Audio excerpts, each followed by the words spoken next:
I wanted to just bring this to the fore. This is being written about by a lot of different places, but there's a new academic study that I have here mirrored on some research site. And it's called Not Just a Game, Identity, Fusion, and Extremism in Gaming Cultures. It basically makes some sort of tangential connection, and it goes through lengths to say, like, it's not trying to say this about everyone, but just that there are subsections of gamers that are clearly antisocial. And what I find interesting, and this is kind of my take on it, is I'm sure this is true. I mean, I think you can readily see that there are antisocial behaviorisms in gaming. I have no doubt. However, I thought it was interesting that they only focused on what would be considered right-wing ideology or broken ideologies, like, say, white nationalism, which is, of course, horrible, or right-wing, more fascistic authoritarianism, which is also horrible. But they don't focus at all on the insanity that's going on the other side of the spectrum, too, that I think is also poisoned by video games in some way, too. So I just find it incomplete. It's not that I'm really offended that you're saying that people that use the N-word in a Call of Duty lobby are racist. It's like, okay, I believe you. But I just wonder why it's not more explorative of the full spectrum of political and social inadequacies that are in this industry. So I mean, I didn't read any of the study at all, so anything I'm going to say is somewhat just conjecture of my opinion about this. Gaming is a core part of our culture now, and our culture is becoming more extremist through social media, the way we interact with one another. So, like, my gut reaction to this is like, yeah, of course. Like, along with any people that heavily use Twitter all the time, people that heavily use Facebook and Facebook groups, people that are heavily involved in Reddit. Like, to me, it's just like, of course. I don't know. It seems like it's like, why even bother? I guess there is a bigger question overall beyond gaming, is why is we as a culture are becoming more tribal in our beliefs. You know what I mean? It just seems like a kind of a waste of time to me. But again, I didn't read it, so maybe what I'm saying is shit. Yeah, I mean, oh man, there's so much to go into. I feel like first of all, I want to say that I agree with Dustin's general takeaway. It's like, yeah, I just think culture in general is kind of headed in this way, and I think it's mostly due to social media and just the way algorithms feed people. Like, the best way to get engagement is to make people angry, and when people are angry, they engage more, and then they huddle into smaller and smaller groups of people who believe similar shit. And I think social media is the main culprit of all this shit, to be real with you. I think gaming is largely a red herring, and has been for ages. Even back then, back in the day when people were like, video games are destroying people's attention span, even though you have to go consciously play a video game, as opposed to social media, which we're all universally addicted to and follows us everywhere we go, on the bus. People do it on Twitter while they're fucking driving. It's so much more of an actual problem, but everybody is consumed by it, so it's not treated as such. And I always feel like gaming has always been the scapegoat for larger issues. But I don't know. It's tricky. Is the belief that Russia hacked the 2016 election crazier than thinking JFK will return? I don't know. I don't know if they're exactly like, I know what you mean, that it's all insanity because it's all fucking wrong.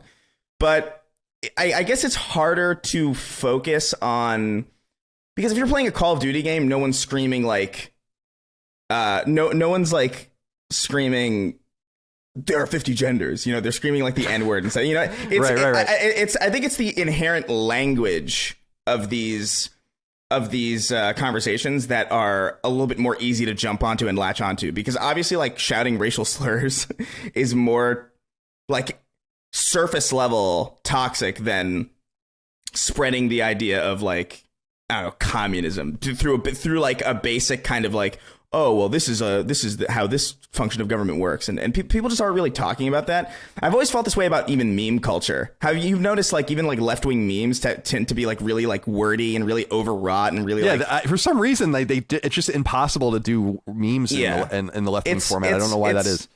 It's gotten better, to be fair, but like for a long time it was really just like big walls of text and no one's gonna read that. Whereas like on the right wing it was like, lol, shut up. It was just Wojak like crying fit, and it's just a little bit funny. more. It's so funny.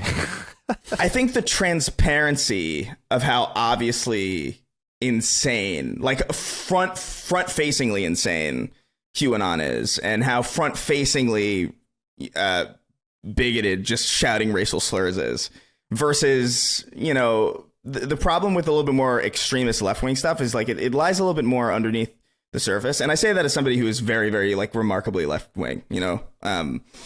It's just it takes a little bit more deconstructing to get to what is wrong with those ideologies than it does with some of the more obvious ones.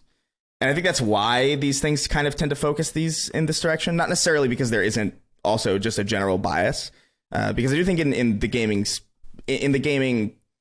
as far as the population of people who play games, I do think there are probably more, I don't know, maybe like libertarian or right-ish. I wouldn't even say right wing necessarily, but not super left. But in the media, the gaming media, it's more obviously left wing. You know what I mean?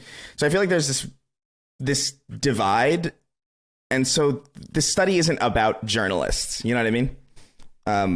So I don't know. There's a lot of, again, I say this as somebody who hasn't read through this entire study. This is just my basic kind of understanding and how I've seen it throughout the years and how I've seen people interact. I've been in all sorts of political spaces over the course of the last 7 years. I have a lot of experience talking with a lot of people from, you know, I've spoken to people who are QAnon people, and it's shocking. And I've spoken to people who are absolutely communists, you know, and I have friends who lean everywhere. So based on that perspective, I feel like that's what's happening. And it's a very complicated situation. And I think, again, gaming is largely just not really important to this conversation because it's just indicative of what's happening on a far, far larger scale due to, again, the algorithmic reprogramming of people through social media. Yeah, it's very well said. Very well said. I believe, because I think we agree in the sense that some people's gut reaction to the study was like, that's not happening, or games, or that's not indicative of what video games are all about. And I'm like, I mean, video game culture is one of the earliest internet cultures, if not the earliest internet culture. When you go on GameFAQs, one of my favorite things is to go and find FAQs that were written before the World Wide Web even existed. These things were on Usenet and brought over and put on the World Wide Web, and they're dated like 1987 or something like that. It's like, dude, we were dominating this space forever. And the tenor of the space is no doubt influenced by gaming culture in a major way. I don't think that's not true. That's why when the whole Gamergate thing happened and it was bastardized and misrepresented, I thought it was really dangerous and fucked up because there was an element of truth to it. It was just being misrepresented in a way to feed a certain political, social, ideological bent. And so I guess what I'm saying is that when I see a study focusing, it's like gamers can be racist. It's like, no shit, dude. I think that like the bigger thing is that, and that's what I'm saying. It's like, we know. The bigger thing is like, what is the deeper, and you were saying this, what is the deeper ideological chipping that is going on underneath? What does it mean when a person circulates a guillotine GIF? What does it mean when a person, right, like circulates a hammer and sickle? What is the deeper ideological stuff that's happening underneath? And I think that that's happening on the other side too, and is worth exploring, similar to what is going on with QAnon. In other words, I don't think any natural observer wouldn't debate that this space can be incredibly toxic. I receive it every day. So I can only imagine what it really is like for so-called marginalized people.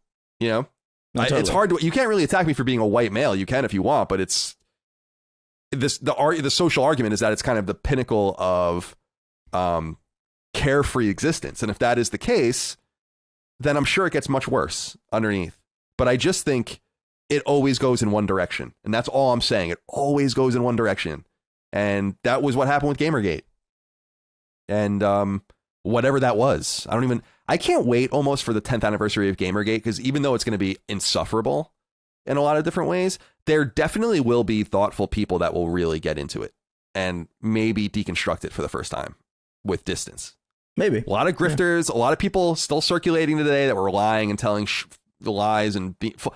I can't even believe some of these people are still, like you are Brianna Woos, and it's like, what? Yeah.